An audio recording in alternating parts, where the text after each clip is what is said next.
My daughter-in-law told me they had moved over the weekend, and that their new address was none of my concern. 11 days later, my son was standing in my front hallway with a renewal notice in his hand, demanding to know why his car insurance had jumped by $2,417.36 a year. He thought I had punished them. I had done something much simpler. I had finally balanced the account. If you are listening to this on Quiet Truth Stories, tell me in the comments what you would have done in my place, because the part that changed everything was not the money, and it was not even the move. It was the moment I realized I had been calling something love that had quietly turned into an obligation no one respected. My name is Margaret Whitmore. I was 68 that autumn, a widow for 9 years, and before I retired I spent 34 years as a county payroll auditor in Central Ohio. I worked with numbers people preferred not to look at, signatures people forgot they had made, and discrepancies that only became obvious when you stopped listening to explanations and started reading the record. That habit followed me into retirement. I still kept receipts. I still dated envelopes. I still wrote notes in the margins of statements. And every Wednesday and Friday I worked 4 hours at the County Historical Society, helping catalog old tax maps, property deeds, court ledgers, and handwritten farm records from families who had lived in the area before electric lights reached half the county. People sometimes teased me for being so exact. My son, Nathan, used to say, "Mom can tell you what you spent on soup in 1998. He was exaggerating, mostly. Nathan was 38, broad-shouldered, gentle by nature, and employed as a shift coordinator at a regional distribution center outside Columbus. He had married Brooke 7 years earlier. Brooke was 35, smart, polished, and talented enough to build a freelance graphic design business from their spare bedroom. She remembered everyone's coffee order, sent elegant thank you cards to clients, and could charm a room full of strangers without raising her voice. That was part of what made the distance between us so difficult to explain to anyone else. Brooke was never openly cruel to me. She was efficient. There is a difference. Cruelty leaves a bruise people can see. Efficiency can remove you from a life one small decision at a time while everyone else insists nothing is wrong. 3 years before that phone call, when their son Caleb was born, Nathan and Brooke hit a rough financial stretch. Her client work slowed at exactly the same time Nathan's warehouse cut overtime. Their rent rose by $186 a month. Caleb needed a minor outpatient procedure, their insurance only partly covered. Their old furnace quit during a January cold snap, and 2 months later Nathan's car transmission began slipping. I did what mothers do when their adult children are frightened and tired. I helped. At first, every payment had a clear purpose and an end date. I covered $1,286.40 of the medical balance after Nathan paid the first portion. I loaned them $3,748.22 for emergency plumbing when a pipe burst behind their laundry wall. I added their second vehicle to my insurance package because my long-standing policy gave us a family discount that saved them nearly $96 a month. I paid the quarterly premium, $612.84, while Nathan promised to take it back over once overtime returned. I also put their roadside plan under my membership. That was another $8.95 each month. None of those numbers felt dangerous by themselves, but small entries become a pattern if you let enough of them repeat. By the time Caleb was 2, Tuesdays had become mine with him. I drove 23 miles across town every Tuesday morning, usually leaving home at 6:40 so I could stop at a grocery store near their neighborhood and pick up whatever Brooke had texted me the night before. Organic whole milk, bananas without bruises, a particular brand of yogurt Caleb liked, sometimes paper towels. Once, a phone charger Nathan had forgotten to replace. I never minded the errands. What I minded, though I did not admit it for a long time, was how invisible they became. I would arrive with 2 grocery bags and a slow cooker meal, and Brooke would open the door while finishing an email on her phone. "Kitchen is fine," she would say, meaning I could put everything down. Some mornings she would leave without looking up long enough to tell me where she was going. I folded laundry because it was there. I washed bottles because they were in the sink. I changed sheets when Caleb spilled juice. I kept an extra key because Nathan had given it to me the week of the plumbing emergency, and told me it made sense for family to have one. Brooke never asked for it back. But she never seemed comfortable that I had it either. That contradiction became the background noise of our relationship. The first time I really noticed it was at Caleb's 2nd birthday. I arrived early because Nathan had asked me to bring the cupcakes from a bakery near my house. Brooke's mother Diane was already there, along with Brooke's sister Paige. They were taping paper decorations to the wall and moving furniture. I set the boxes on the counter and asked where I could help. Brooke smiled at me in that polished way she used with clients. "We've got it covered, Margaret. You can just relax." There was nothing wrong with the sentence, except that 20 minutes later, Paige was carrying chairs from the garage, Diane was slicing fruit, Nathan was assembling a toy kitchen, and I was still standing beside the counter with my coat over my arm, apparently the only person who had been instructed to relax. I found a job for myself anyway and arranged the cupcakes. When Brooke came past, she moved 2 of them, 3 inches to the left. "Better," she said. "I remember that because my late husband Robert used to say you learn more from tiny corrections than big arguments. A big argument tells you someone is angry. A tiny correction tells you what position they think you occupy." I did not confront her. I had no interest in becoming a stereotype, the lonely mother-in-law who interprets every holiday plan as betrayal and every closed door as disrespect. So I adjusted. I invited less often, I stopped dropping by without a specific reason, I texted before using the key, even when Nathan had told me I did not need to. I never questioned why they spent nearly every Sunday with Brooke's family, while I saw them mostly when childcare or money was involved. I told myself that young families are busy. That was true, but it was not the whole truth. By the 3rd year, Nathan's overtime had returned, Brooke's business had stabilized, and the financial help somehow remained. The vehicle premium continued drafting from my account every 3 months. The roadside coverage stayed on my membership. When their rescue dog Millie needed dental work, Nathan called me from the veterinary parking lot and asked if I could cover $713. Until next, I did. He never paid it back, and I never mentioned it. When their basement drain backed up, I sent $489.63 to the plumber because Nathan said they were waiting on a client payment Brooke expected Friday. That Friday came and went. So did the next one. At the time, I told myself I was protecting my son from stress.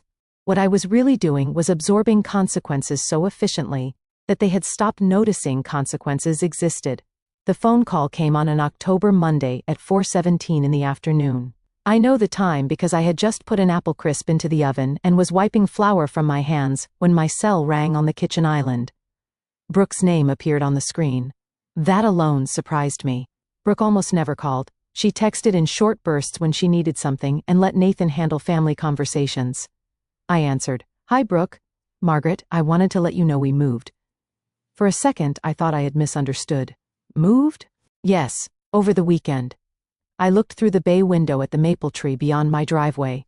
Half its leaves had turned orange, but the top branches were still green. "Where?" I asked. There was a pause just long enough for me to hear her inhale. "About 50 miles west, closer to Paige." I set the dish towel down. "Is everyone all right?" "Yes." "Did something happen with the rental?" "No." Another pause. Then Brooke's voice hardened. Not loud, not emotional, simply sharpened. "We just needed a clean start. And before this becomes a whole thing, our new address is none of your concern." I did not speak. She continued quickly, as if she had prepared the rest. "This is about boundaries, Margaret. We need space to live our own life. You don't need access to every part of it." That was the phrase. We need space to live our own life. I remember it exactly because I wrote it down later, not out of spite, but because exact language matters. It matters in contracts. It matters in testimony. It matters in families too, especially when people later claim they meant something else. I could have said 100 things. I could have asked why I had been expected to babysit 2 days earlier while boxes were apparently already packed. I could have asked why I had driven to their old house the previous Tuesday with a casserole, 2 gallons of milk, and a bag of winter clothes for Caleb, without anyone thinking I deserved to know that in 6 days they would no longer live there. I could have asked where they expected me to take my grandson the next Tuesday. Instead I said, "Thank you for being clear." Brooke seemed caught off guard. "What?" I said, "Thank you for being clear. You're not going to argue?" "No." Her voice softened slightly, but not with warmth, more like someone discovering a difficult meeting would end early. "Good, because I don't want drama." "Neither do I." I ended the call. The oven timer clicked in the silence. My kitchen smelled of cinnamon and apples, and for perhaps 30 seconds I stood with my hand still around the phone, not moving at all. Then I did what I had done for 3 decades whenever something did not reconcile. I opened the records. In the bottom drawer of my desk was a thick manila folder labeled Nathan, Household. Inside were insurance documents, receipts, copies of transfers, roadside membership paperwork, notes from the plumbing emergency, and a yellow legal pad where I had tracked larger family expenses simply because record-keeping was second nature to me. I spread the pages across the kitchen table. The first figure I saw was $612.84, quarterly auto premium. The next was $107.40, annual roadside coverage. Then $713.18 for Millie's dental work. $413.63 for the basement drain. $276.52 for 4 grocery runs I had covered during Brooke's slow month in June. $1,125. Toward Caleb's preschool enrollment deposit. There were dozens of smaller amounts. I had never added them because adding them would have changed what they meant. That night, I added them. For the previous 24 months, excluding birthday gifts, Christmas gifts, and anything I had freely chosen to spend on Caleb, I had contributed $18,463.71. To Nathan and Brooke's household. I stared at the number for a long time. It was not enough to ruin me. Robert and I had saved carefully. I owned my house outright. My pension was modest but steady, and we had invested conservatively before he died. The issue was not affordability. The issue was classification. I had classified those payments as temporary family support. Brooke had just clarified that I was not family enough to know where family lived, so the entries had to be reclassified. I took out the black fountain pen Robert had given me on my retirement. Heavy barrel, gold clip, smooth nib. I uncapped it and placed it beside the first document. For a moment, my hand stopped, not because I was unsure, because I understood that once I changed the structure, I would not change it back simply because someone disliked the result. I did not cancel everything that night. That would have been emotional. I made a list. Vehicle insurance, roadside assistance, household emergency transfers, store loyalty account connected to my number, the standing preschool contribution I had agreed to cover every other month. My role as backup financial contact on one of their utility accounts. My status as authorized payer on Nathan's old vehicle registration profile. Then I wrote one sentence across the top of the page. Independence requires clean books. The next morning at 9:03, Nathan texted me. Can you grab Caleb's whole milk on your way over? Brooke says the store near us doesn't carry the one he likes. I read it twice. Not because I was confused, because they had moved 50 miles west, refused to tell me the address, and still assumed I would be coming over. I typed, I won't be heading your way today, Nathan. His reply came 27 seconds later. Oh. Everything okay? I set the phone down. At 9:11, Brooke texted, Can you at least transfer the grocery points on your account? We used them for Caleb's milk. I left the message unread. That may sound petty to some people. It was not intended as a punishment. It was simply the first time I stopped doing administrative labor for a household that had declared itself administratively separate from me. I brewed 1 cup of Earl Grey tea instead of filling my travel mug. I sat in the bay window chair I normally rushed past on Tuesdays, and I watched frost melt from the neighbor's lawn. For 3 years Tuesday had belonged to someone else. That morning it came back to me. But reclaiming a morning was easy. Reclaiming the rest of the structure was going to require signatures. At 10:30, I drove to my credit union. The branch manager, Henry Palmer, had known Robert and me for more than 20 years. He was the kind of man who still wore a tie every day, even though most of the younger staff had abandoned them. When I told him I wanted to review all recurring transfers connected to Nathan's household, he did not ask why. He printed the list. There were 4. I had remembered 3. The 4th was a $185 automatic transfer I had set up 18 months earlier for Caleb's preschool account during the weeks Nathan's schedule had been cut. I had forgotten it because it no longer felt like a payment. It had become part of the scenery. That was the moment I felt something shift inside me. Not anger, recognition. Would you like to stop all 4? Henry asked. I looked at the page. The old version of me would have protected the preschool transfer because it involved Caleb. But Caleb's education was not the same thing as his parents' monthly cash flow. Those were 2 separate accounts, morally and literally. Yes, I said, stop all 4. Henry clicked through the system, then turned the monitor slightly so I could see the confirmation screen. Effective immediately. I signed the form. On the way home, I stopped at a small cafe near the courthouse and ordered lunch by myself. Tomato soup, half a turkey sandwich, black coffee, $14.72. I mention the price because I remember sitting by the window with the receipt beside my plate and thinking how strange it was that I knew exactly what my own lunch cost, while I had avoided calculating what peace had been costing me. When I got home, there were 6 missed texts, 3 from Nathan, 2 from Brooke, 1 from a number I did not recognize, which turned out to be the preschool billing office asking whether my recurring contribution had been canceled intentionally. I called them first. "Yes," I said. "Please bill the parents directly from now on." The woman on the phone hesitated. "Do you want us to remove you as the alternate payer?" "Yes, completely?" "Completely." That word mattered. When I hung up, I opened Nathan's texts. "Mom, did something happen with the preschool transfer?" "Brooke says the payment bounced back. Please call me." Then, 7 minutes later, "This is getting weird." Brooke's messages were shorter. "Did you cancel the transfer?" "We had an agreement." I stared at that second sentence. We had an agreement. She was right. We had. And agreements depend on shared definitions. I typed one reply to Nathan. "I'm reviewing my financial commitments and updating them to match your new boundaries. Please direct household bills to your own accounts going forward." He called immediately. I let it ring. Not because I was trying to scare him. Because I knew Nathan. If I answered while he was anxious, he would explain, apologize for Brooke without truly disagreeing with her, ask me to keep paying for now, and promise a family conversation later. Later was where every boundary in my life had gone to die, so I did not answer. Instead, I went to the garage and saw Nathan's 4 winter tires stacked against the wall. He had stored them there the previous spring because his rental had limited space.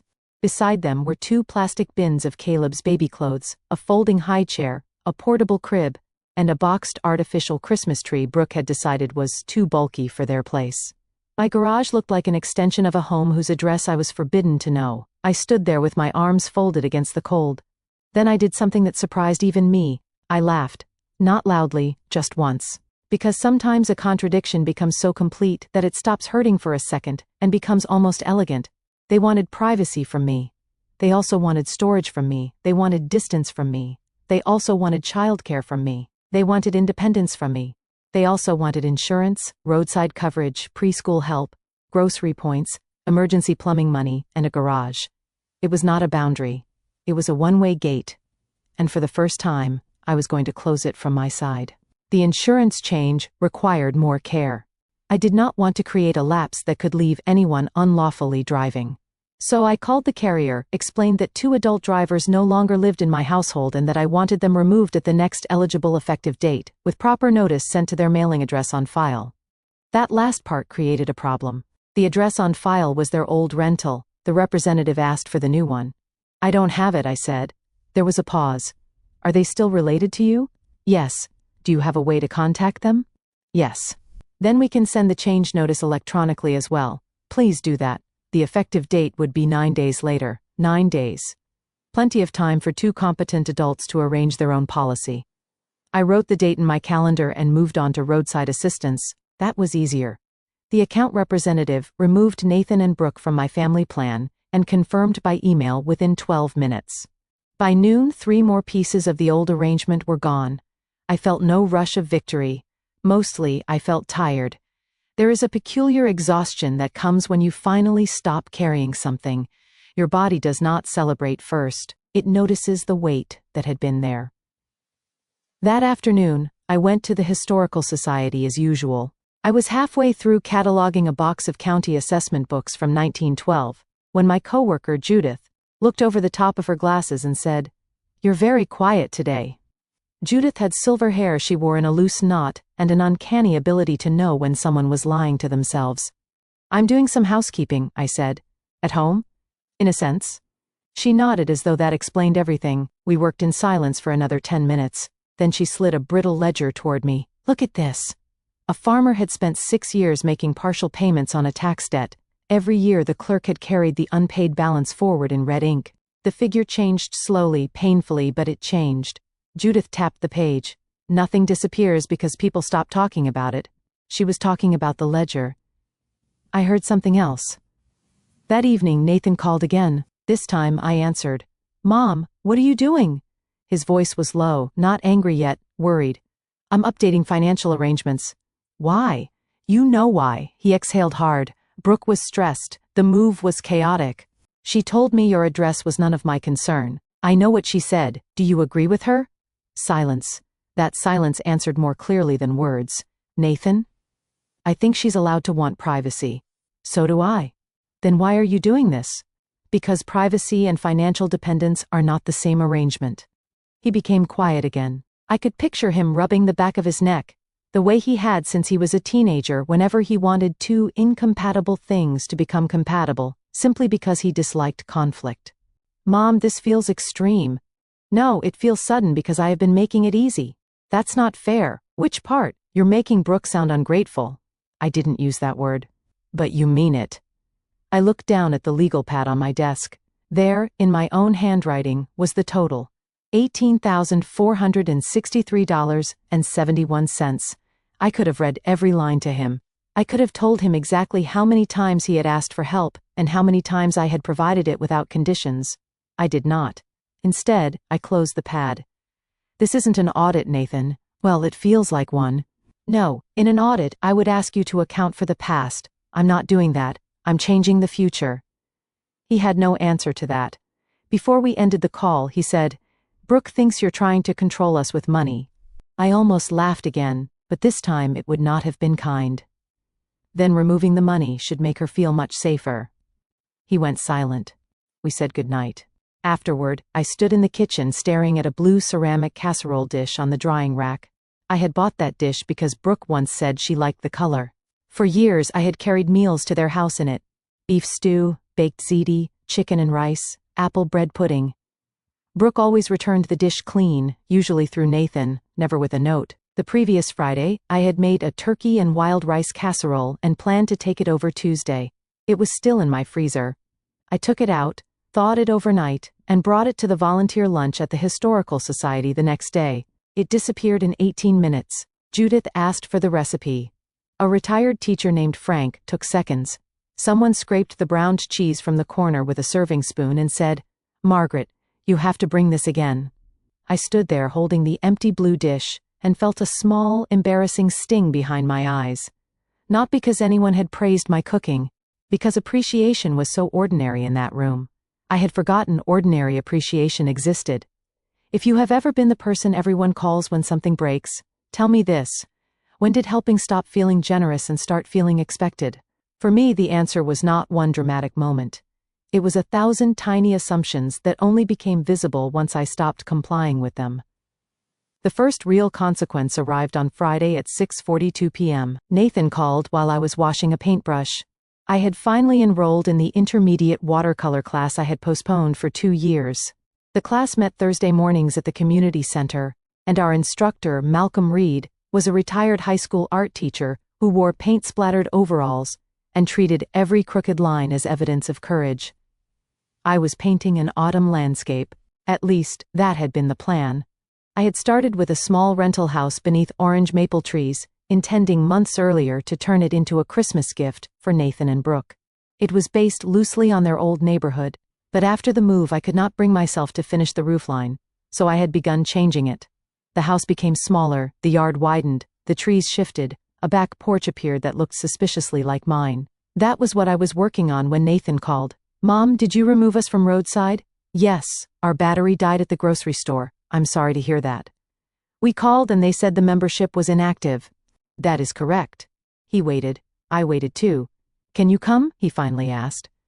I looked at the wet paint on my paper. "Where are you?" He hesitated.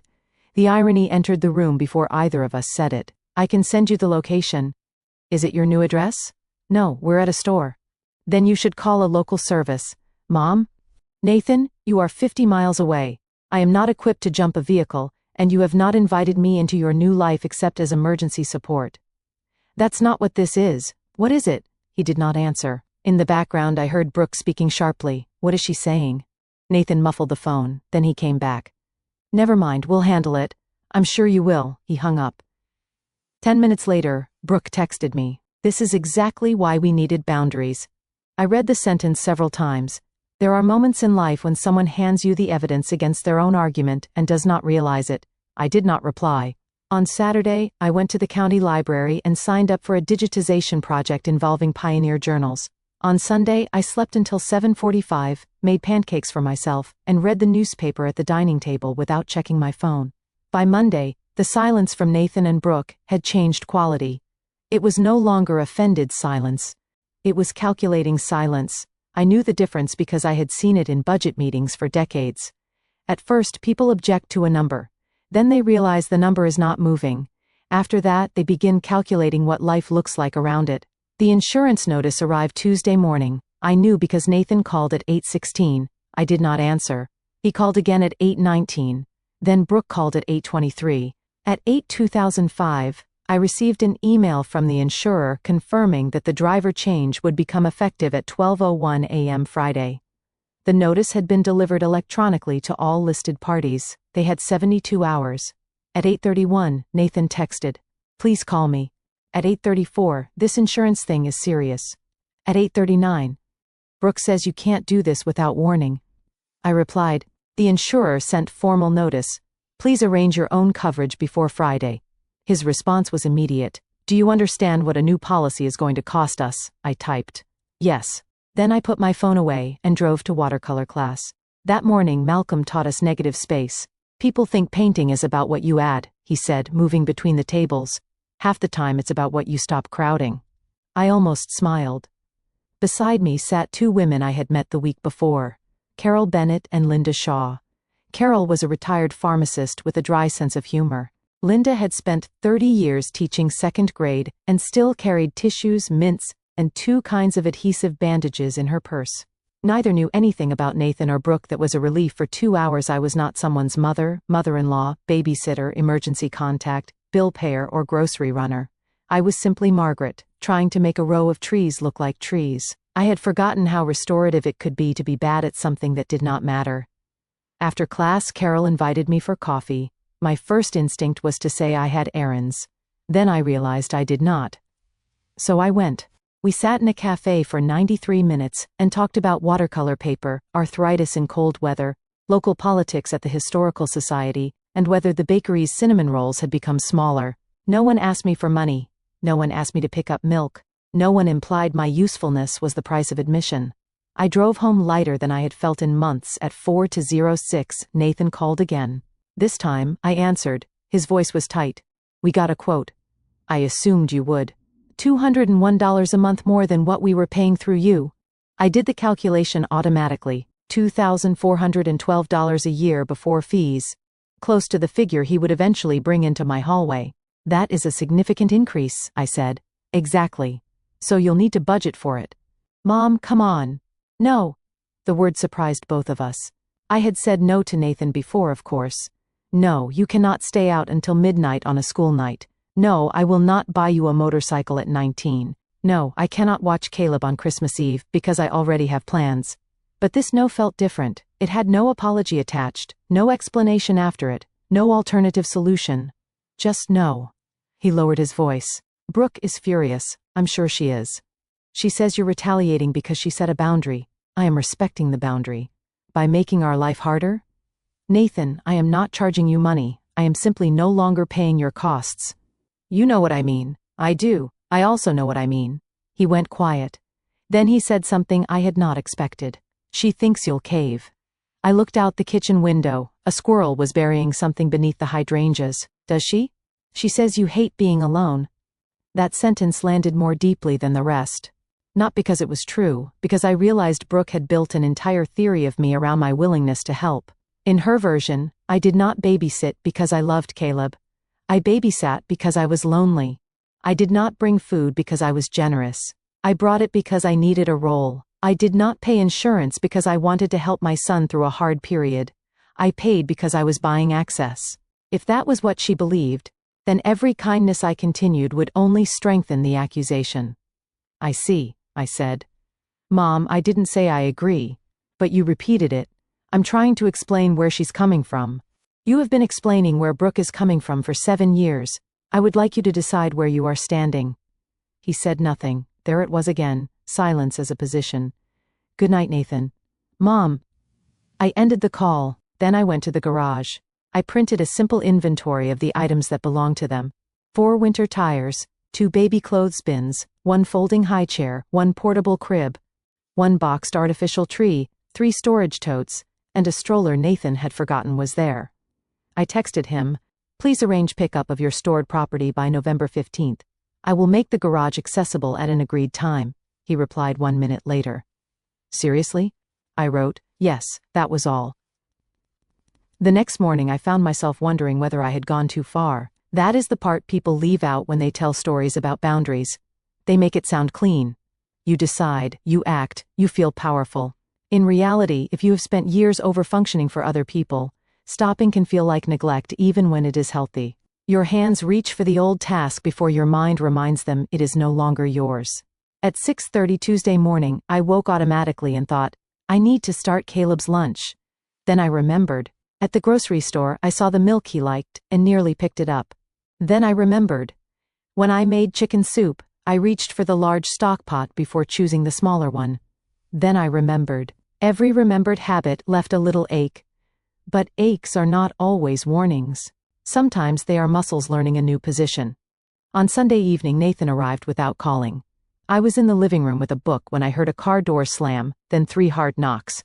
When I opened the door, he was already stepping forward. "Mom, we need to talk." He moved into the entryway before I invited him.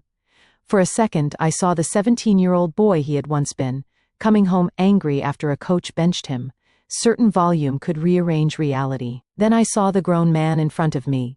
His cheeks were red from the cold. His hair was damp at the temples. In his right hand was a folded insurance renewal estimate.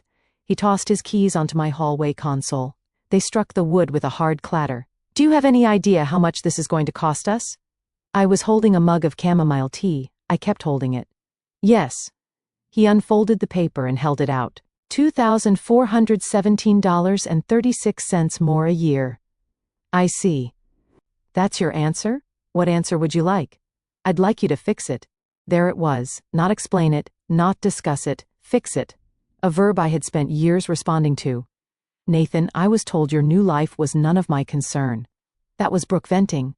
She said it very clearly. She was stressed. She also said you needed space to live your own life. His face changed slightly. He knew the sentence. I continued. "I'm giving you that space. You can't just cut us off like strangers over one phone call." I set my tea on the console. "Strangers do not pay your insurance. That's not the point. It is exactly the point. You're punishing us." "No." "You canceled the preschool money." "Yes." "You canceled roadside." "Yes." "You told us to get our things out of your garage." "Yes." His voice rose. "And you don't call that punishment?" "No. I call it separation." He stared at me. I could feel my heartbeat in my throat, but my hands were steady. Behind him, through the glass panel beside the door, evening had turned the driveway blue-gray. "Nathan," I said, "you and Brooke are free to decide how much access I have to your household. Completely free. I am also free to decide how much of my labor, property, time, and money are committed to a household that has chosen distance from me. You're making this transactional." "No. I am stopping a transaction that was pretending not to be one." He flinched. That was the closest I came to raising my voice. He looked down at the paper again. "We can't absorb all of this at once. You have 3 days to activate the insurance. The other expenses have already stopped. Brooke's work has been slow. Nathan, her work has been slow 9 times in 2 years."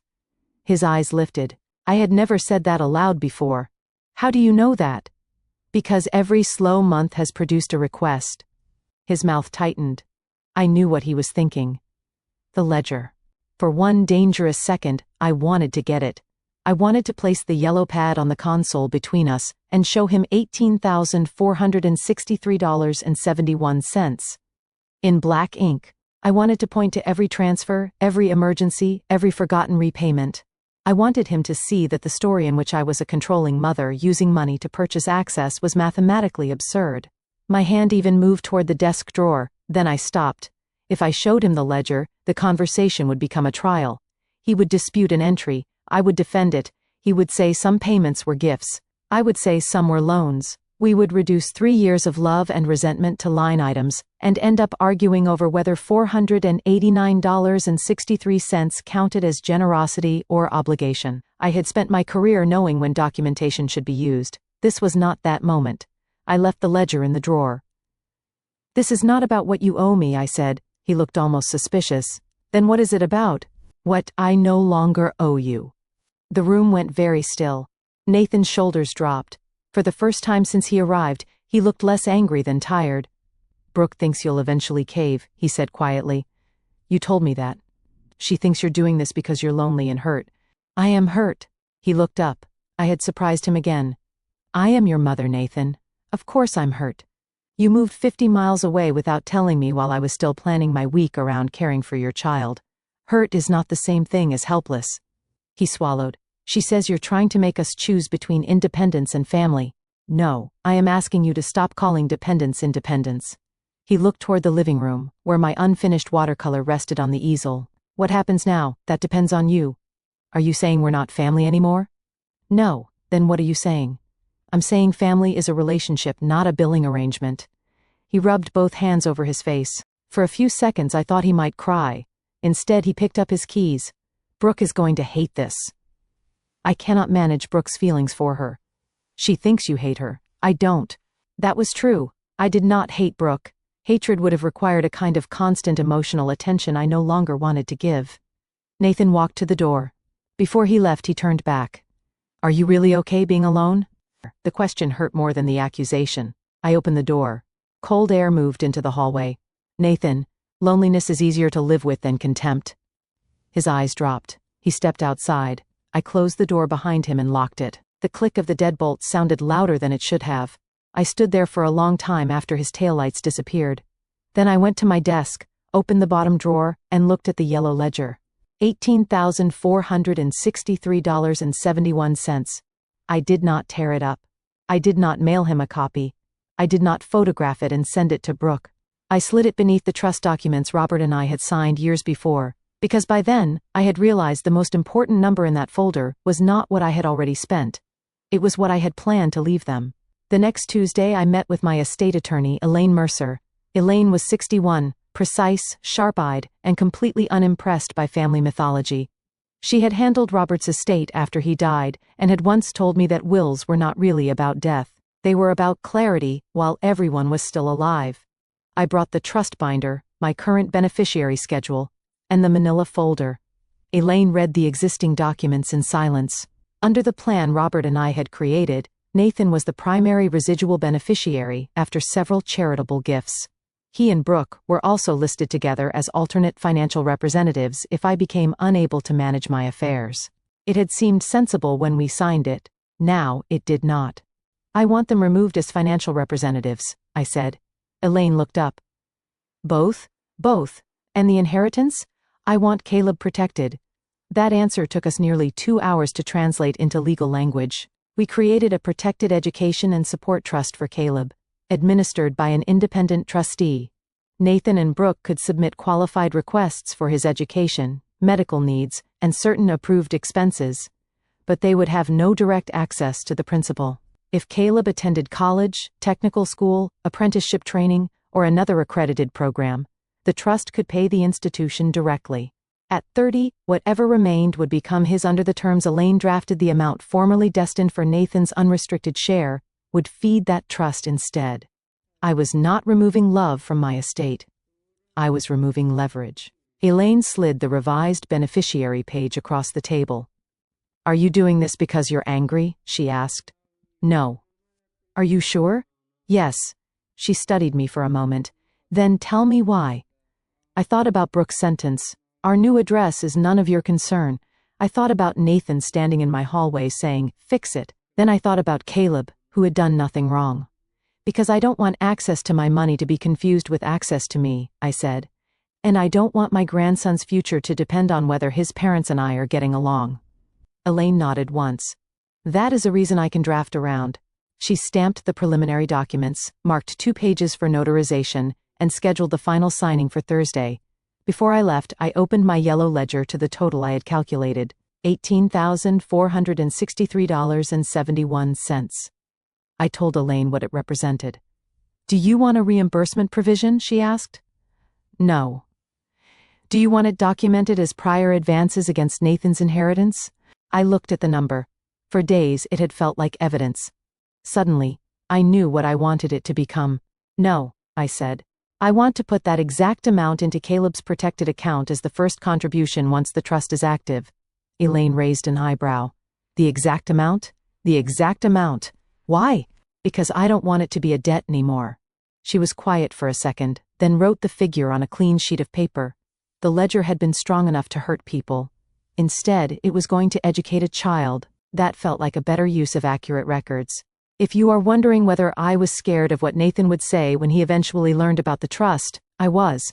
But there is a difference between fearing someone's reaction and giving them authority over your decision. I had confused those two things for years. 2 nights before the final signing, Brooke came to my house. Alone. She arrived at 7:08 p.m., wearing a camel-colored coat and carrying nothing. No Caleb, no Nathan, no food container to return, no practical excuse. When I opened the door, she gave me a careful smile. Can we talk? I stepped aside. She sat at the kitchen table while I made tea. For the first few minutes, neither of us mentioned insurance, money, or the move. She commented on my watercolor supplies. I asked how Caleb was adjusting. Fine, she said. He likes the yard. I waited. Eventually she folded her hands. I don't want this to turn into a permanent family fracture. Neither do I. Her shoulders loosened. I think things got out of hand. That happens. I was under a lot of pressure during the move. I understand moves are stressful. She looked at me, trying to decide whether I was making it easy or difficult. Then she said, maybe we all overreacted. There it was, we all. I did not challenge it. Brooke continued, Nathan misses you. Caleb asks about you. I don't want him caught in the middle. Neither do I. We could probably start Tuesdays again, once things settle. I looked at her over my cup. Where? Her fingers tightened slightly. At our place eventually. Do I get the address? The careful smile disappeared. Margaret, we need space to live our own life. The exact phrase, not almost, not close. Exact. My chest went very still. She continued, apparently unaware of what she had just revealed. I'm not saying you can never visit, I just don't think giving out the address right now helps with the boundary issue. We can meet somewhere, or Nathan can bring Caleb to you. But the insurance situation and the other financial stuff doesn't need to be part of that. I finally understood what she had come for.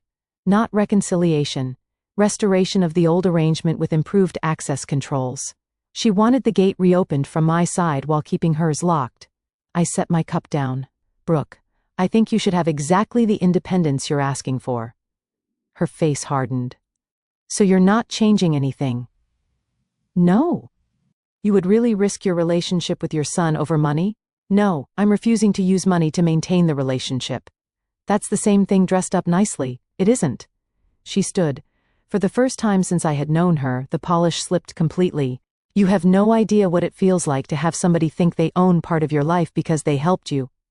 The sentence came out too fast to be strategic. I did not respond immediately. Brooke looked toward the window, jaw tight. Then, in pieces, the history came out. Her mother, Diane, had paid part of Brooke's college tuition after Brooke's father left. Every payment had come with conditions. Which major she should choose, where she should live, which boyfriend was acceptable, when she should come home. Diane had once threatened to stop paying tuition because Brooke wanted to spend Thanksgiving with a roommate's family. After graduation, Diane helped Brooke buy her first car, then kept a spare key and appeared at Brooke's apartment without warning. When Brooke protested, Diane reminded her who had paid the down payment. Paige, the younger sister, learned to comply. Brooke learned to fight. By 26, she had promised herself that no one would ever use money to enter her life again. As she spoke, something painful became visible to me. Brooke had not invented her fear of being controlled. She had inherited it, and somewhere along the way she had begun treating every act of help as if control must be hiding inside it.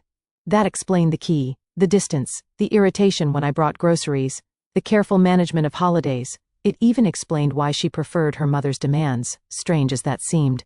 With Diane, Brooke knew the rules. She could resist them. With me there had been no stated price, and perhaps that made her suspicious that an invisible one was accumulating.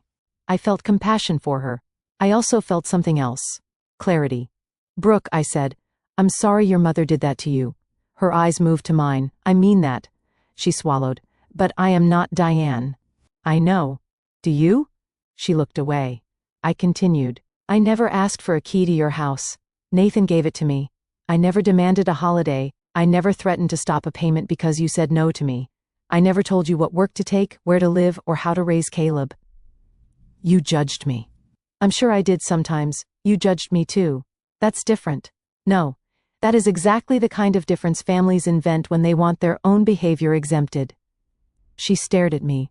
I softened my voice. "What happened to you explains why independence matters so much to you. It does not make me responsible for financing it." Her eyes filled, but she blinked the tears back. For a moment I thought we had reached something real. Then she said, "So after all that you're still keeping us off the insurance?" And there it was again. Not evil, not monstrous, just unchanged. "Yes," I said. She gave a short, bitter laugh. "Then I guess we understand each other." "I think we finally do." She left without slamming the door. I watched her car back down my driveway. I did not feel triumphant. I felt sad for a young woman who had spent so long fighting invisible strings that she had begun seeing strings everywhere, except the ones she willingly tied to my bank account. Understanding her did not require surrendering to her. That was a lesson I wish I had learned much earlier. On Thursday, I signed the revised trust. Elaine pressed the notary seal into the paper with a firm metallic click. Nathan and Brooke were no longer beneficiaries of my unrestricted estate. They were no longer alternate financial representatives. Caleb's protected trust was active, with an independent fiduciary named Thomas Avery, assigned to administer it if I died or became incapacitated. That afternoon, I transferred $18,463.71 into the new education account, the exact number from the yellow ledger. Then I drew one red line through the total in my notebook and wrote beside it, "Reclassified. Not recovered, not repaid, reclassified." I closed the ledger.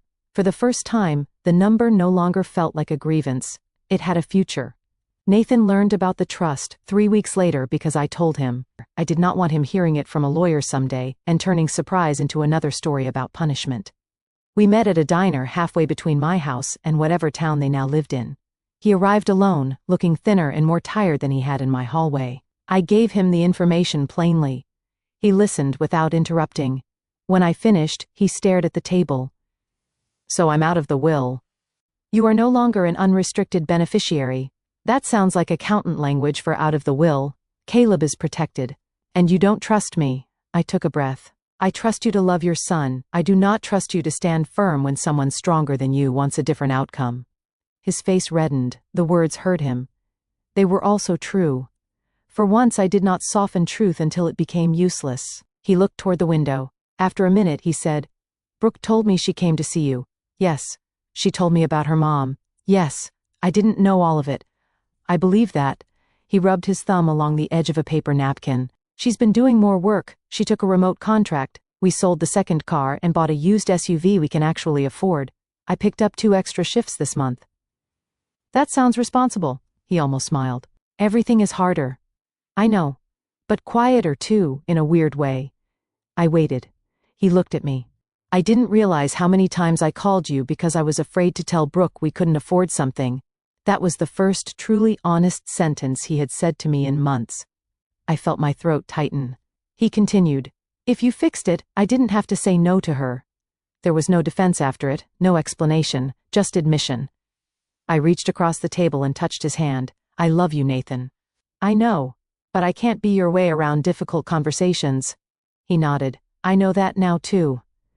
We did not repair everything over lunch. Real relationships are not repaired, because someone finally says the right sentence beside a plate of fries. But when we stood to leave, Nathan wrote his new address on the back of the diner receipt and handed it to me.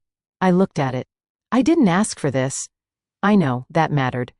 I folded the receipt and put it in my purse. I did not drive there that week.